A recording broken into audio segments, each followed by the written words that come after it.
Gawal pak, helm pa pak. Ayo orang pada. Orang pada yuk. Pinjam lo. Tak nemu gua helm jadi ya. Hah? Ada ya apa ya kok? Hampir dia bisa online aja. Apa namanya?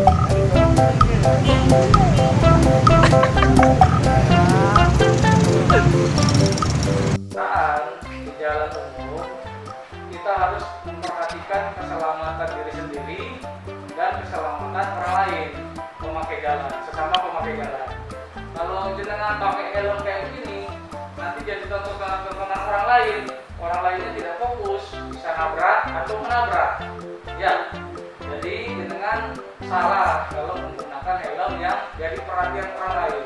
Apalagi ini tidak standar dengan helmnya, ya. Jadi nanti kami akan berikan helm yang sesuai standar.